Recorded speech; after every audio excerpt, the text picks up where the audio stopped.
अस्सलाम वालेकुम, my name is Khalil Ahmad. आज के लेक्चर के अंदर हम Punjab prevention of hoarding act 2020 को कवर करेंगे। ये एक्ट बेसिकली पंजाब के अंदर होर्डिंग ज़ख़ीरा अंदोज़ी को ओवरकम करने के लिए इनैक्ट किया गया था। स्टार्ट करते हैं। Title of the act is the Punjab prevention of hoarding act 2020। Act number is 15 of 2020। इसका मतलब यह है कि 2020 के अंदर जितने एक्ट पास हुए थे उसमें तरतीब के लिहाज से इस एक्ट की जो नंबरिंग थी वो 15 थी। It was passed by the Provincial Assembly on 15 July, assented by the Governor on 28 जुलाई और फिर बाद में 11 अगस्त 2020 को इसको ऑफिशियल गैजेट के अंदर नोटिफाई कर दिया गया था और उसी दिन ही इसको इमीडिएटली इन्फोर्स भी कर दिया गया था। इस एक्ट के टोटल 18 सेक्शंस हैं और एक ही शेड्यूल है और इस एक्ट का कोई भी चैप्टर नहीं है। यहाँ पे आप सेक्शन देख सकते हैं। ये आपको जो नंबरिंग नज़र आ रही है ये सेक्शन नंबर्स हैं। इसके टोटल 18 सेक्शंस हैं। स्टार्ट करते हैं। Section 1 short title extent and commencement. This act is called the Punjab prevention of hoarding act 2020। It applies to the whole province of Punjab. ये पूरे पंजाब पे एप्लीकेबल है। It came into force immediately, mean जिस दिन इस act को official gazette के अंदर नोटिफाई किया गया था ऑन 11 अगस्त 2020, तो उसी दिन ही इसको इमीडिएटली इन्फोर्स कर दिया गया था। सेक्शन 2 ये डेफिनेशन के ऊपर है। डेफिनेशन हमेशा इंपॉर्टेंट होती हैं। Article any item listed in the schedule of this act. इस एक्ट के एंड पे एक शेड्यूल गिवन है, उसके अंदर 41 इसेंशियल आइटम्स गिवन है। तो उन आइटम्स को यहाँ पे आर्टिकल कहा गया है। इस एक्ट के अंदर आर्टिकल बार बार यूज होगा, तो उसका मतलब यह है कि इस एक्ट के अंडर जो शेड्यूल गिवन है उसमें जो 41 आइटम्स हैं वो आर्टिकल्स हैं। Code mean the code of criminal procedure 1898। Dealer, dealer कौन होगा? एनी पर्सन और group involve in buying, selling और स्टोरिंग आर्टिकल। मीन इन आर्टिकल्स को जो भी पर्सन या ग्रुप बाय कर रहा है, मीन के खरीद रहा है या उनको बेच रहा है या उनको स्टोर कर रहा है, वो तमाम डीलर कहलाएंगे। यहाँ पे देखेंगे ना तो ये सारे बाय भी कर रहे होते हैं, सेल भी कर रहे होते हैं और इनको स्टोर भी कर रहे होते हैं। जैसे ट्रेडर्स, पार्टनरशिप फर्म्स, चाहे वो रजिस्टर्ड हों या अनरजिस्टर्ड, एसोसिएशन और group of people, companies or their agents, manufacturers, producers, packagers, importers and exporters, wholesalers and retailers. ये तमाम क्या कहलाएंगे? डीलर कहलाएंगे। Government mean government of Punjab. Hoard और होर्डिंग ज़ख़ीरा अंदोज़ी। इसकी यहाँ पे दो डेफिनेशन है। Stocking article beyond the maximum limit allowed by rules. Stocking mean storing. Let's say rules के अंदर ये मेंशन है कि एक डीलर मैक्सिमम अपने पास 500 गंदम के बैग स्टॉक कर सकता है। अगर वो इस लिमिट से तजावज़ करे और अपने पास 1000 गंदम के बैग स्टॉक कर ले तो ये ज़ख़ीरा अंदोज़ी होगी, ये होर्डिंग कहलाएगी। Second definition, if no limit is fixed then stocking articles without selling them despite consumer demand.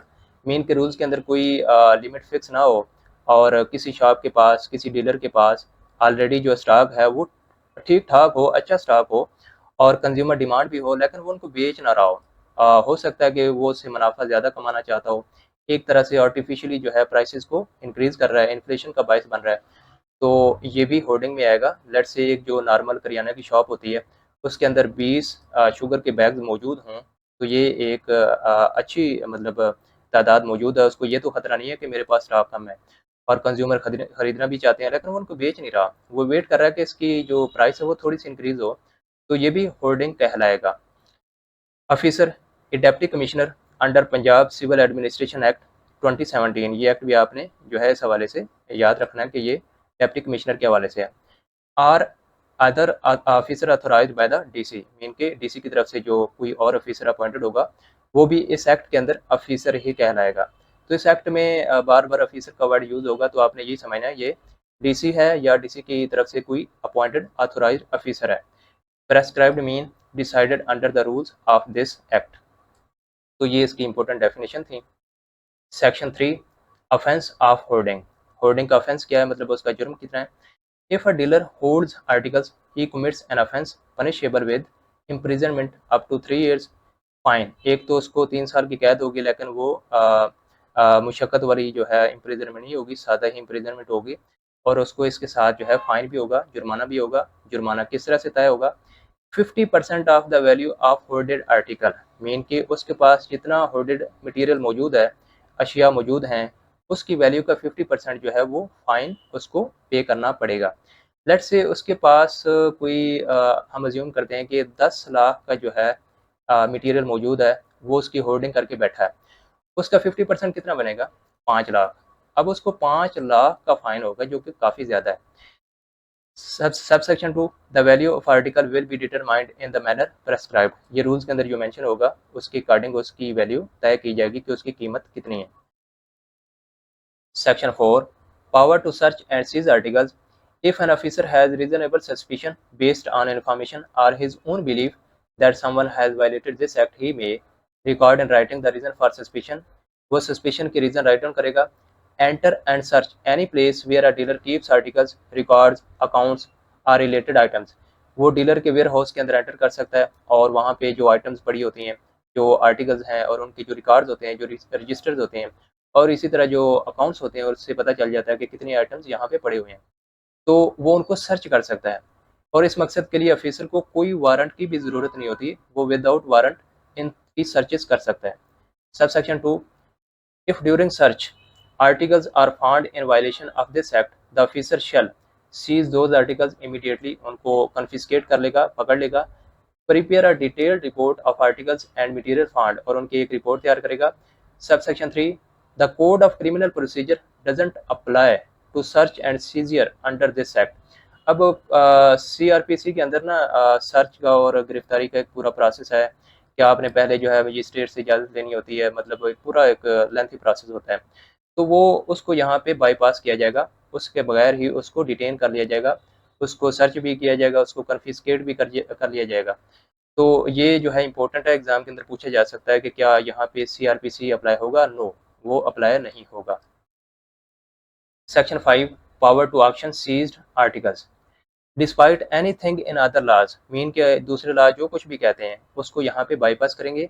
And in addition to criminal prosecution under this act, the officer may sell the seized articles under section 4, या हमने पहले section 4 पढ़ा ना, उसमें जो article seize हुए हैं उनको जो पकड़ा गया है, auction in the prescribed manner, उनकी ऑक्शन होगी, मीन को उसको नीलाम किया जाएगा, उनको बेचा जाएगा। उसके बाद देखें सब section 2, the auction money proceeds will be kept in a profit bearing account in national bank of Pakistan. उसको नेशनल बैंक का जो प्रॉफिट बेयरिंग अकाउंट होता है उसमें रखा जाएगा। ये एक ख़ास किस्म का अकाउंट होता है, इसमें होता ये कि जब आप अमाउंट इसमें डालते हैं तो वो एक इन्वेस्टमेंट होती रहती है, उससे प्रॉफिट जनरेट होता रहता है। तो उससे ये होगा कि वो जो अमाउंट उसमें डाली जाएगी उससे प्रॉफिट जनरेट होता रहेगा। लेट्स से हम अज्यूम करते हैं कि जो ऑफेंडर है जिसने वायलेशन की है, उसकी जब ऑक्शन की गई उनकी आइटम्स की, उसकी अमाउंट थी 10 लाख, 10 लाख थी, और उसके खिलाफ केस चलता रहा, 3 महीने चला, 1 साल चला, और तब तक जो है प्रॉफिट बेयरिंग अकाउंट के अंदर उसके ऊपर 30,000 का जो है वो मुनाफा भी हो चुका था, प्रॉफिट जनरेट हो चुका था। अब नेक्स्ट देखें, if the accused is acquitted, acquitted होता है कि उसको छोड़ दिया जाना, उसके ऊपर कोई जुर्म साबित ना हो, found not guilty, the deposited money and profit will be return to him.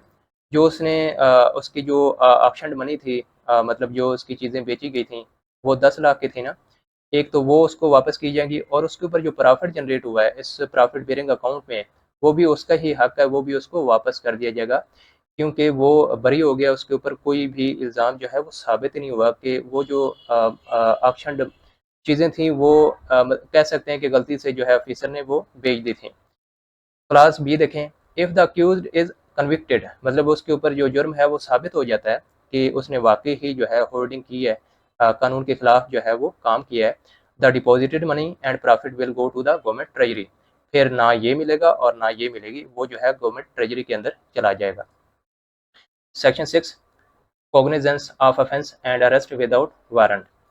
All offences under this act are cognizable. cognizable वो offences होते हैं जो ज़्यादा सीरियस होते हैं, ऑब्वियस होते हैं, और उनके खिलाफ एक्शन के लिए किसी कोर्ट से अप्रूवल की ज़रूरत नहीं होती।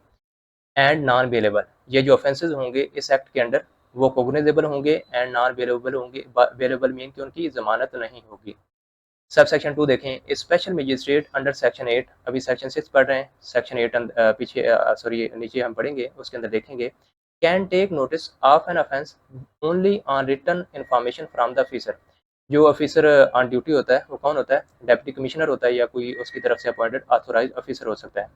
उसकी रिटन इन्फॉर्मेशन पे जो है ना फिर स्पेशल मजिस्ट्रेट जो है एक्शन लेगा, Subsection 3.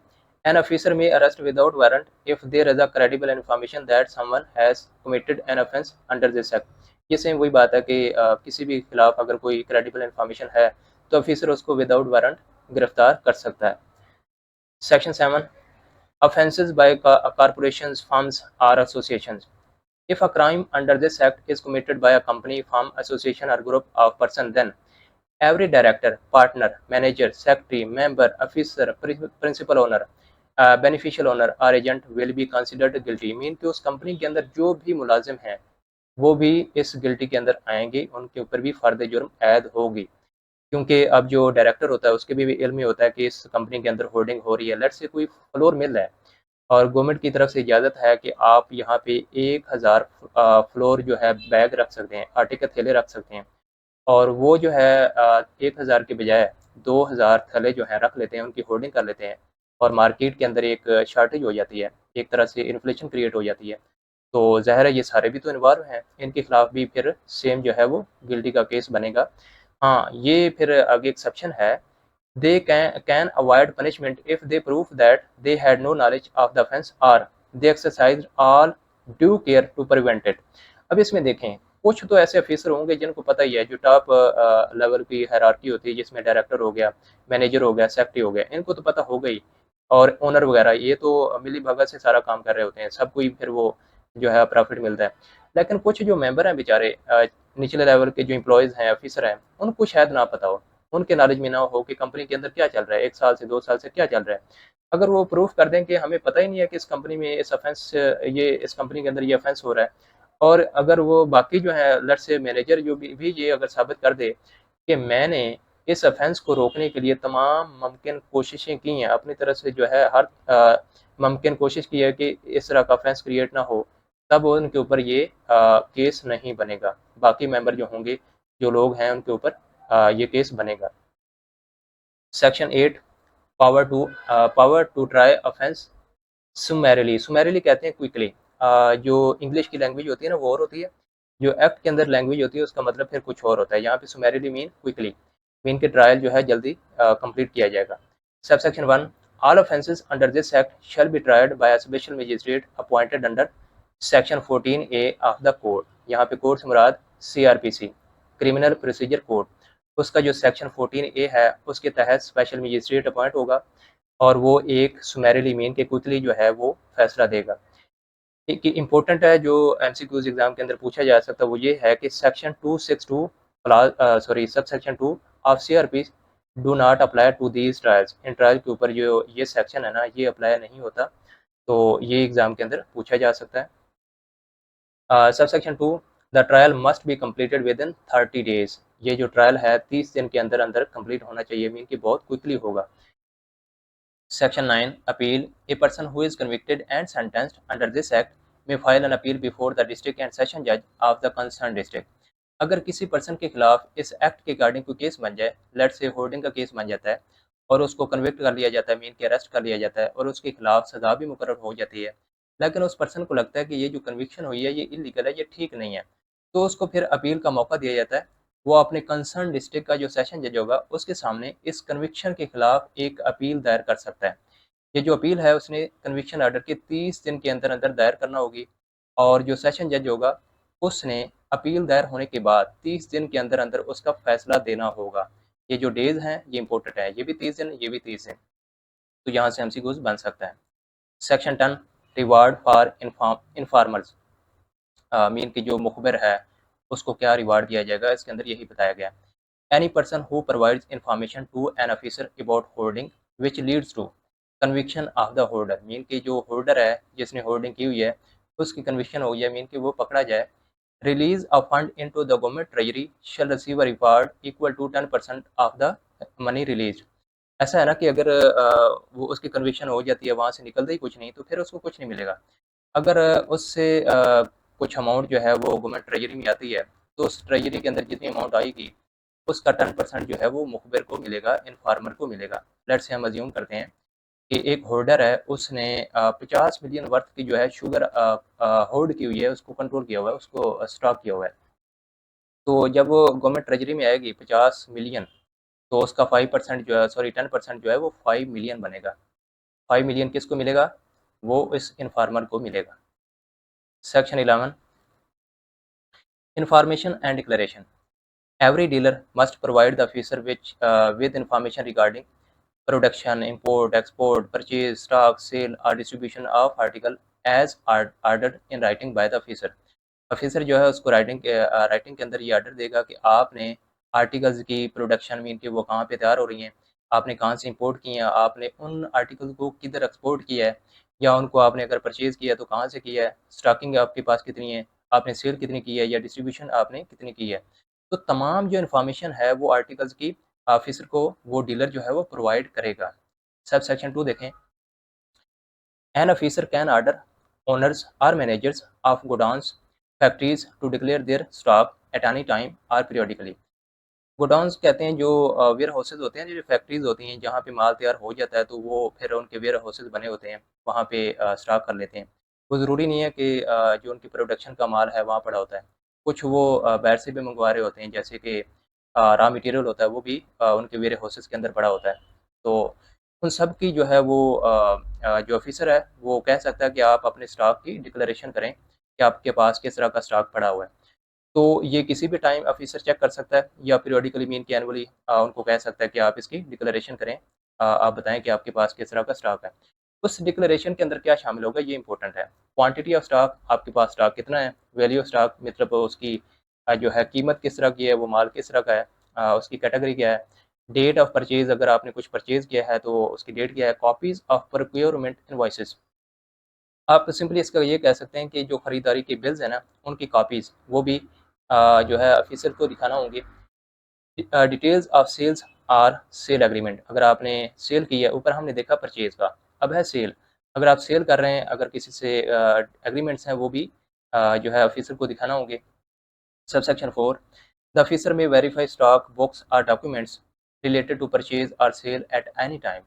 ये भी सेम उसी तरह ही है कि जो कोई परचेजिंग हो रही है या सेलिंग हो रही है उनके हवाले से ज़ाहिर उनके पास कुछ बुक्स होंगी, कुछ रिकॉर्ड्स होंगे, कुछ डॉक्यूमेंट्स होंगे, वो भी ऑफिसर को दिखाना होंगे। Sub section 5, during verification the officer may require the dealer owner manager to provide details of persons, shops, firms और companies from whom purchase were made. Mean के आपने उन तमाम पर्सन्स की डिटेल देनी है, उन शॉप्स की, उन फर्म्स की, उन कंपनीज़ को कि जहाँ से आपने ये माल जो है ख़रीदा है। मीन के उनके वेयर हाउसेज़ के अंदर अगर कोई कमोडिटीज़ पड़ी हुई हैं, कुछ रॉ मटेरियल पड़ा हुआ है या वैसे कुछ और तरह का मटेरियल जो है वो आर्टिकल मंगवा रहे हैं, तो उन सब की डिटेल जो है वो ऑफिसर को प्रोवाइड करनी पड़ेगी। अगर वो किसी कुछ पर्सन से मंगवा रहे हैं या किसी शॉप से या किसी फर्म से या कंपनी से, उन सब की डिटेल जो है ऑफिसर को प्रोवाइड करना होगी। इसी तरह ये तो हमने देखा परचेज़ का, यहाँ पे है सेल।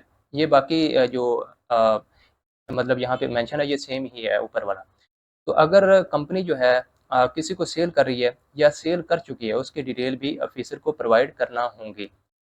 सेक्शन 12, फॉल्स रिपोर्टिंग और फेलियर ऑफ डिस्क्लोज। कोई डिस्क्लोज नहीं करता, मीन कि अपनी जो रिपोर्टिंग है वो गलत बताता है, तो फिर क्या होगा? If any dealer owner manager agent hides information, provides false information, make false contracts और एग्रीमेंट्स। कुछ कंपनीज होती हैं वो इस चीज़ से बचने के लिए अगर मालियत 10 लाख की है तो वो एग्रीमेंट के अंदर 5 लाख लिख देंगी। लेकिन जो मतलब सीक्रेटली तो उनकी जो डीलिंग है वो वही होगी 10 लाख की, लेकिन वो सिर्फ अवॉइड करने के लिए कि हमें ये ना हो कि ऑफिसर जो है हमें पकड़ ले, या हमारे ऊपर जो है वो टैक्स वगैरह होंगे, या हमें ये ना कहें कि आपने होर्डिंग ज़्यादा की हुई है। तो वो फेक कॉन्ट्रैक्ट्स अगर कर रहे हैं तो भी वो जो है इलीगल काम कर रहे हैं। इसी तरह is involved in speculative dealing. Speculative कहते हैं सट्टाबाज़ी की जो डीलिंग होती है। मतलब ऐसे ही बस कैजुअल से आप जो है डीलिंग कर लेते हैं। मार्केट मैनिपुलेशन, इसी तरह अगर आप मार्केट को मैनिपुलेट कर रहे हैं, उसको ख़राब कर रहे हैं, जिस तरह से जो प्राइसेज़ है आप ओरिजिनल प्राइसेज़ ना बताएँ, फ़ॉल्स प्राइसेज़ बताएँ या उसकी शॉर्टेज के बारे में बताएँ। तो ये सारे जो हैं ये क्या हैं? इलीगल काम है, फ़ॉल्स रिपोर्टिंग है। तो इसकी सज़ा यहाँ पे देखें कितनी है, 3 साल की कैद हो सकती है और 1 मिलियन रुपए का जुर्माना हो सकता है। ये इम्पोर्टेंट है, ये एमसीक्यूज़ पूछा जा सकता है। उसके बाद देखें section 13, protection of actions, indemnity. No legal action, suit, prosecution और legal proceedings shall take against any person acting in good faith under this act. Mean के कोई ऑफिसर जो है इस एक्ट के अकॉर्डिंग गुड फेथ के साथ कोई काम कर रहा है तो उसके खिलाफ कोई भी लीगल एक्शन नहीं लिया जाएगा। Proceedings under the act can not be challenge except as provided by the act itself. अगर कोर्ट जो है किसी के खिलाफ एक्शन लेना चाहे तो नहीं ले सकती, अगर लेना चाहेगी तो सिर्फ इस एक्ट के अंडर रहते हुए ही लेगी। मीन के लेट से जो बगैर वारंट की गिरफ्तारी है वो ऑफिसर कर सकता है। अगर कोर्ट कहे कि आपने वारंट जारी नहीं किया तो फिर उनको जो है कोर्ट को ये हवाला दिया जाएगा कि हमने इस एक्ट के अकॉर्डिंग काम किया है, तो इस एक्ट के अकॉर्डिंग ही आप हमें जो है वो अगर सज़ा देनी है तो इस एक्ट के अकॉर्डिंग देंगे। इस एक्ट के अलावा जो है आप किसी भी एक्ट के प्रोविज़न और मतलब प्रोविज़न को जो है आप चैलेंज नहीं कर सकते। Section 14 help from law enforcement agencies. An officer may get assistance from law enforcement agencies to ensure provisions of this act। इनके बाकी जैसे enforcement agencies हैं जैसे पुलिस है वो ऑफिसर को हेल्प करने की पाबंद होगी। Section 15 power to make rule. Rule making की पावर जो है वो गवर्नमेंट के पास है। Section 16 act overrides other laws. ये जो एक्ट है बाकी लॉज पे सुपरसीड कर जाएगा, प्रिवेल कर जाएगा। लेट्स से कोई और इसी तरह का एक्ट है जो कि प्राइस कंट्रोल कर रहा है या इस हवाले से कोई भी एक्ट है तो वो जो है प्रीसीड हो जाएगा, ये सुपरसीड कर जाएगा, ये प्रिवेल कर जाएगा। Section 17 amendment and schedule. The government may add or remove items from schedule via gazette notification। Section 18 the Punjab prevention of hoarding ordinance 2020। पहले जो है ऑर्डिनेंस आया था, ऑर्डिनेंस आपको पता है अगर प्रोविंसेस के अंदर जारी हो तो वो गवर्नर करते हैं। तो वो जैसे ही एक्ट जो है असेंबली के अंदर पास हुआ तो ये ऑर्डिनेंस ख़त्म हो गया, रिपील हो गया, रिवोक हो गया। तो अब ये एप्लीकेबल नहीं है। शेड्यूल इसका एक ही शेड्यूल है जो हमने सेक्शन 2 के अंदर डेफिनेशन के अंदर देखा था। इसके अंदर आप देख सकते हैं कि शेड्यूल जो आइटम्स हैं, जो आर्टिकल्स हैं, उनका एक टेबल है। तो आपने याद नहीं करना, बहरहाल आप एक दफ़ा देख लें कौन-कौन से यहाँ पे आर्टिकल्स हैं। इसमें 41 आर्टिकल्स हैं, जैसे T, white sugar, milk, powder milk, so on, इस तरह ये वाले। तो ये ख़ैर आप याद कर भी नहीं सकते और एग्ज़ाम के अंदर ख़ैर आएँगे भी नहीं। बहरहाल आप एक दफ़ा देख लें। इसी के साथ हमारा ये लेक्चर ख़त्म हुआ। अल्लाह हाफ़िज़।